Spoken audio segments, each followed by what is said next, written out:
Hello friends, ફરી એકવાર સ્વાગત છે તમારું ગુજ્જુ કોમ્પ્યુટરવાળાની યુટ્યુબ ચેનલમાં. લાસ્ટ 3 વિડીયોમાં આપણે અલગ અલગ 3 ડિસ્ટ્રીબ્યુશન વચ્ચેની વાત કરી, જે પીએસમાં એન્જિનિયરિંગમાં તમને પૂછાઈ શકે છે. ન જોયું તો જોઈ લેજો, સાવ ઇઝી છે. એના સમ એકવાર તમે લોજિક તમને આવડી જાય એટલે બાકી કંઈ યાદ રાખવાની જરૂર નથી. નવો ટોપિક છે આજનો, મેથેમેટિકલ એક્સપેક્ટેશન. આના સમ કઈ રીતના પૂછાઈ શકે, આની ફોર્મ્યુલા શું છે, આનું લોજિક શું છે, આની શોર્ટકટ શું છે, એની આપણે આ વિડીયોમાં ચર્ચા કરીશું. ઓકે, તો પહેલાં તો શું લખેલું છે, તો કે if X is a discrete random variable and P of X probability function, the mathematical expectation denoted by E of X. 12માં આવતું જ જ વસ્તુ છે, આમાં કંઈ નવીન નથી. આ બધા ગોટા ગોટા વાળી લખી નાખે. મેઇન વસ્તુ શું, તો કે તમને એક તો આ ખબર હોવી જોઈએ, ઇ ઓફ એક્સની ફોર્મ્યુલા શું છે, સિગ્મા આઈ ઇક્વલ ટુ 1 થી લઈને n એક્સ આઈ પી એક્સ આઈ, અને ત્યાં પી ઓફ આઈનું સિગ્મા 1 એટલે કે બધી પ્રોબેબિલિટીનો સરવાળો 1 થાય. કોમન થિંગ છે, એ તો ખબર જ છે. આ ડિસ્ક્રીટ ડેટાની વાત છે. અને જો કન્ટિન્યુઅસ ડેટા હોય તો ઇ ઓફ એક્સ કઈ રીતના ફાઇન્ડ કરી શકીએ, તો કે માઇનસ ઇન્ફાઇનાઇટ સંકલનમાં minus infinite infinite X into F of X D X, where F of X ડીએક્સનો ઇન્ટિગ્રેશન છે એ કેટલું થઈ જાય, 1. રેડી? કન્ટિન્યુઅસ હોય તો તમારે ઇન્ટિગ્રેશન કરવું પડે, ડિસ્ક્રીટ હોય તો સિગ્માથી કરી શકાય. દાખલા જોઈએ એટલે ખબર પડી જશે. બેના દાખલા આપણે જોઈશું. અને ઇ ઓફ એક્સ છે ને, એને ઓલ્સો કોલ્ડ મીન વેલ્યુ, એટલે કે આ છે ને મીન પણ છે ઇ ઓફ એક્સ. પ્રોપર્ટી શું છે ઇ ઓફ એક્સની જોઈ લઈએ. તો કે એક્સની જગ્યાએ તો જો કોઈ કોન્સ્ટન્ટ હોય ને, તો એનો આન્સર ડાયરેક્ટ કોન્સ્ટન્ટ જ આવી. પછી ઇ ઓફ સી ઇન્ટુ એક્સ હોય, એટલે કે સી છે કોન્સ્ટન્ટ છે, એક્સ છે વેરિયેબલ છે, તો શું થઈ જાય, કોન્સ્ટન્ટ બહાર આવી જાય, C into E of X થઈ જાય. રેડી? પછી આવું હોય, E of A X plus or minus B, એટલે એ કોન્સ્ટન્ટ છે, એ એક્સ વેરિયેબલ છે, બી કોન્સ્ટન્ટ છે, તો શું થઈ જાય, A into E of X plus or minus B. Ready? આ બધી એવી ફોર્મ્યુલા છે જે તમને ખબર જ છે. તો એકવાર હું કહી દઉં શું છે, તો કે E of X plus B by C હોય તો શું થઈ જાય, A by C into E of X plus B by C. પછી આવું હોય, બે વેરિયેબલ હોય, એટલે કે એક્સ એ વેરિયેબલ છે ને વાય એ વેરિયેબલ છે, E of X plus Y, તો શું થાય, E of X plus E of Y. અને મલ્ટિપ્લિકેશન હોય તો એનું મલ્ટિપ્લિકેશન થઈ જાય, એટલે કે E of X into Y equal to E of X into E of Y. હવે મીન તો મેં તમને કહી દીધું કે ઇ ઓફ એક્સ છે એ પોતે જ મીન છે. તો વેરિયન્સ શું છે એનો, તો કે વેરિયન્સની ફોર્મ્યુલા આ છે. વેરિયન્સ એટલે સિગ્મા સ્ક્વેર. એની શું છે, તો કે E of X square minus E of X whole square. જો આ બે વસ્તુ અલગ છે. અહીંયા ઇ ઓફ એક્સ સ્ક્વેર છે અને અહીંયા ઇ ઓફ એક્સ એનો સ્ક્વેર છે. રેડી? અહીંયા અંદર ખાલી એક્સ છે, અહીંયા એક્સ સ્ક્વેર છે. એટલે કે જો તમારે વેરિયન્સ ફાઇન્ડ કરવો ને, આવશે એવા દાખલા આવશે કે જેમાં તમને પૂછશે કે આનું વેરિયન્સ તમે ફાઇન્ડ કરો, અથવા તો એમ કહી શકે કે તમે આનું એસટી ફાઇન્ડ કરો, એટલે કે સ્ટાન્ડર્ડ ડેવિએશન ફાઇન્ડ કરો. તો સ્ટાન્ડર્ડ ડેવિએશન તમારે જો ફાઇન્ડ કરવું હોય તો પહેલાં વેરિયન્સ તો ફાઇન્ડ કરવો જ પડશે, કારણ કે સ્ટાન્ડર્ડ ડેવિએશન એટલે કે એસડીની ફોર્મ્યુલા શું છે, તો under route VS variance. Ready? એટલે વેરિયન્સ ફાઇન્ડ કરવું હોય તમારે શું ફાઇન્ડ કરવું પડશે, તો કે ઇ ઓફ એક્સ પહેલાં ફાઇન્ડ કરવું પડશે, પછી એક્સની જગ્યાએ એક્સ સ્ક્વેર મૂકીને ઇ ઓફ એક્સ સ્ક્વેર ફાઇન્ડ કરવું પડશે. પછી એનું તમે સ્ક્વેર કરો ને માઇનસ કરો એટલે તમને વેરિયન્સ મળી શકે. રેડી? તો વેરિયન્સની પ્રોપર્ટી શું છે, તો કે કોન્સ્ટન્ટ હોય ને તો એનો આન્સર આવી જાય 0. ઇ ઓફ એક્સમાં કોન્સ્ટન્ટ પોતે રહેતું. રેડી? પછી શું છે, તો કે સી ઇન્ટુ એક્સ હોય ને તો સી બહાર નીકળે ને તો ઈમાં સી એમનું રહેતું, પરંતુ વી ઓફ એક્સમાં શું થાય, એનું સ્ક્વેર થઈ જાય. શું થઈ જાય, square. C square into V X. Ready? પછી આ છે V of X plus C, તો ખાલી વી ઓફ એક્સ. શું કામ? કારણ કે પ્લસ વી ઓફ સી છે, વી ઓફ સી તો 0 છે. રેડી? પછી V of X plus B, તો એ બહાર નીકળે, A square V of X, V of B થઈ ગયો 0. અને V of X plus Y, જો બે વેરિયેબલ હોય તો શું થઈ જાય, તો ઓલાની જેમ જ. શું, તો કે V of X plus V of Y. Ready? અને મેં કીધું એમ સ્ટાન્ડર્ડ ડેવિએશન એટલે શું, under root V of X. Okay, let started with example.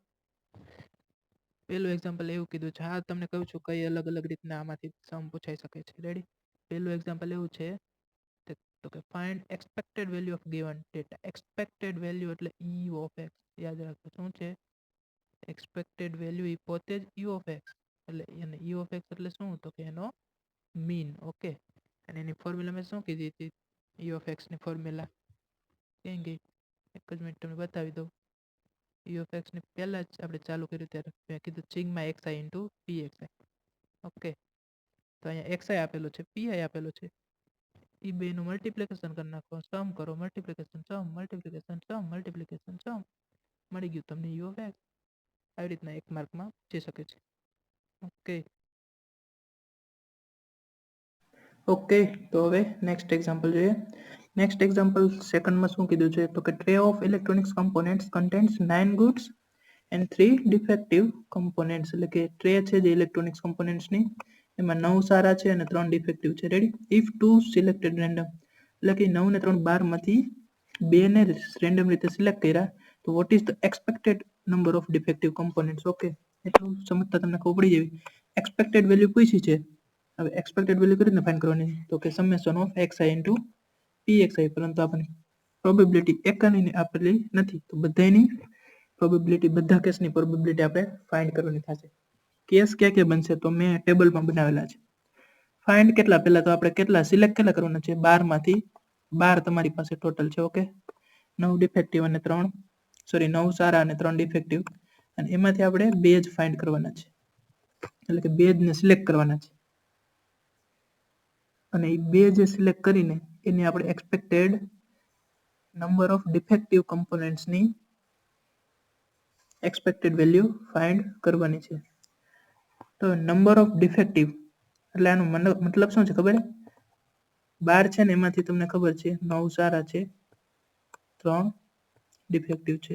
12 ભેગા છે, એમાંથી 2 સિલેક્ટ કરવાના કીધા છે. હવે વસ્તુ આપણે એ ફાઇન્ડ કરવાની છે કે 2 સિલેક્ટ કરીને, એટલે કે 12માંથી પહેલા એક કરશું ને પછી કરશું, એ રીતના 2 સિલેક્ટ કરશું અથવા તો ડાયરેક્ટ 2 કરી નાખશું. ઓકે, 2માંથી કેટલા ડિફેક્ટિવ છે ને એની આપણે એક્સપેક્ટેડ વેલ્યુ ફાઇન્ડ કરવાની છે. તો પોસિબિલિટી કેટલી બને તો કે 2માંથી કાં તો બે ડિફેક્ટિવ નીકળી શકે, કારણ કે આપણે ટોટલ 3 ડિફેક્ટિવ કેસ છે અને 9 છે એ સારા છે કમ્પોનેન્ટ્સ. તો 2 સિલેક્ટ કરો, એમાંથી કાં તો બે ડિફેક્ટિવ હોઈ શકે, કાં તો 2માંથી એક જ ડિફેક્ટિવ હોય ને એક સારો હોય, કાં તો બે સારા હોય, એનો મતલબ કે 0 ડિફેક્ટિવ હોય. 3 કેસ બની શકે. એટલા માટે લખ્યું છે મેં xi કાં તો 0 ડિફેક્ટિવ, કાં તો 1 ડિફેક્ટિવ, કાં તો બે સિલેક્ટ કરેલા ડિફેક્ટિવ. હવે ત્રણેય માટે આપણને pxi પહેલા ફાઇન્ડ કરી લેવાનું. ત્રણેયની pxi મળી જાય પછી ખબર જ છે આ બેનો મલ્ટિપ્લિકેશન અને બાકી ત્રણેયનો સમ. ઓકે, તો પહેલી વેલ્યુ આપણે ફાઇન્ડ કરી તો કે નો ડિફેક્ટિવ અથવા તો 0 ડિફેક્ટિવ કમ્પોનેન્ટ્સ હોય ને એની પ્રોબેબિલિટી આપણે ફાઇન્ડ કરી. 2 સિલેક્ટ કર્યા, તો અંશમાં શું પ્રોબેબિલિટી કેટલી થાય છે 0 ડિફેક્ટિવની? 0 ડિફેક્ટિવ એનો મતલબ શું? 2 સિલેક્ટ કર્યા કેવા છે? સારા છે. તો સારા ટોટલ કેટલા છે? 9 છે. એમાંથી આપણે 2 સિલેક્ટ કર્યા. રેડી, એટલે કે 9c2, અને છેદ તો ખબર જ છે ટોટલ 12 છે, એટલે છેદમાં આવશે 12c2, એટલે એ આપણને મળ્યું 6/11. હવે આપણે ફાઇન્ડ કરશું કે એક ડિફેક્ટિવ છે. એક ડિફેક્ટિવ છે એનો મતલબ શું થયું? એવો થયો ને કે એક ડિફેક્ટિવ છે પણ એક તો સારો છે, એના મતલબ અંશમાં શું આવશે? એક ડિફેક્ટિવ ટોટલ 3 છે, એટલે કે 3c1, એક ડિફેક્ટિવ અને એક સારો, એટલે કે સારા 9 છે તો 9c1, 3c1 into 9c1 છેદમાં તો 12c2, ટોટલ 12 છે. એનું તમે ફાઇન્ડ કરો એટલે એ આવશે તમારી પ્રોબેબિલિટી 9/22. થર્ડ કેસ લઈ. થર્ડ કેસ શું છે? 2 ડિફેક્ટિવ કમ્પોનેન્ટ્સ હોય. કેટલા હોય? 2. તો ટોટલ ડિફેક્ટિવ 3 છે, 3માંથી 2 ડિફેક્ટિવ, 3c2 ડિવાઇડેડ બાય તો ખબર જ છે 12c2, એની પ્રોબેબિલિટી એવી 1/22. રેડી. હવે આપણી પાસે બોક્સમાં જે 3 વેલ્યુ નહોતી એ 3 મળી ગઈ. તો હવે તમને ખબર છે એક્સપેક્ટેડ વેલ્યુ તમે કેવી રીતના ફાઇન્ડ કરી શકો તો કે આ બેનું મલ્ટિપ્લિકેશન 0 into 6.11, પછી 1 into 9.22 અને 2 into 1/22. સોલ્યુશન કરી નાખો એટલે તમને મળી જાય એની એક્સપેક્ટેડ વેલ્યુ. પછી બીજો દાખલો તમને આવું કંઈક પૂછી શકે એક્ઝામ્પલ, તો કે ફાઇન્ડ કે. આવું તમને બોક્સ આપી દીધું છે, x ની વેલ્યુ 1 2 3 4 5 અને p of x ની 1/k 2/k 3/k 4/k 5/k, અને તમને ફાઇન્ડ કરવાનું કે k ની વેલ્યુ. તો તમને ખબર જ છે કે આ જે પ્રોબેબિલિટી જેટલી આપેલી છે ને એનો સરવાળો કેટલો થાય? 1. ઈ જ મેં લખ્યું સિગ્મા ઓફ px થાય 1, એટલે કે આ 5 નો તમે સરવાળો ઇક્વલ ટુ 1 કરો, સાદુરૂપ આપો, k ની વેલ્યુ તમને મળી જાય. આવી રીતના પણ તમને 1 માર્કમાં પૂછી શકે છે. ઓકે, નેક્સ્ટ દાખલો છે p of x ની ફોર્મ્યુલા આપેલી છે x/x+1 where x = 1 to 3, અને ચેક કરવાનું કીધું છે કે p of x ની જે ફોર્મ્યુલા છે x/x+1 એ ફોર્મ્યુલા સાચી છે, એટલે કે p of x છે એ પ્રોબેબિલિટી ફંક્શન છે કે નથી. તો અગેન ચેક કરી નાખવાનું કે સમ જો 1 થાય તો પ્રોબેબિલિટી ફંક્શન હોય, સમ 1 ન થાય તો ન હોય. અહીં મેં લખ્યું, આપણે ચેક કરશું p of સિગ્મા, એટલે પહેલા x ની જગ્યાએ શું મૂકશું? 1 મૂકશું, પછી 2 મૂકશું, પછી 3 મૂકશું. રેડી, આ 1 મૂક્યું, આમાં 2 મૂક્યું, આમાં 3 મૂક્યું, સરવાળો કરતા ગયા સારું આપતા ગયા, તો આપણને ખબર પડી કે આ તો 1 કરતા મોટું થઈ જાય છે, તો આપણે કહી દેવાનું કે એ છે પ્રોબેબિલિટી ફંક્શન નથી. રેડી. પછી નેક્સ્ટ આવું કંઈક પૂછી શકે કે 2 coins are tossed, find the expected value of number of heads. Ready. Expected value શેની ફાઇન્ડ કરવાની છે? નંબર ઓફ હેડ્સ ની. હવે તમને એ ખબર છે કે 2 કોઇન્સ ને તમે ટોસ કરો તો 4 રિઝલ્ટ મળે, કાં તો એચ કાં તો હેડ ટેલ, કાં તો ટેલ હેડ, કાં તો ટેલ ટેલ. એટલે આપણે એન ઓફ યુ શું થઈ ગયું? ટોટલ રિઝલ્ટ કેટલું થયું? 4 થઈ ગયા. પરંતુ હવે આપણે ફાઇન્ડ કરવાની છે expected value number of heads ની. એટલે 2 વાર જો તમે ટોસ ઉલારો, કેટલી વાર? 2 વાર. તો કાં તો એમાં 2 માંથી 0 વાર હેડ મળે, કાં તો 1 વાર હેડ મળે ને 1 વાર ટેલ મળે, કાં તો તમને 2 વાર હેડ્સ મળી શકે. 3 કેસ બની શકે 2 વાર ઉલાવવામાં.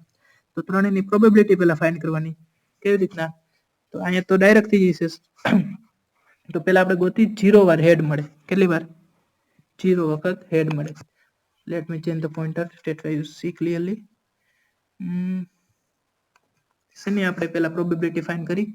0 વખત હેડ મળે. 0 વખત હેડ મળે એનો મતલબ શું થયો? જો કે અહીંયા 0 વખત નથી મળતું એચ માં. પછી HT માં 0 વખત ને 1 વખત હેડ મળે છે. TH માં 1 વખત હેડ મળે છે. TT માં 0 વખત હેડ મળે છે. 2 વખત ટેલ જ મળે છે.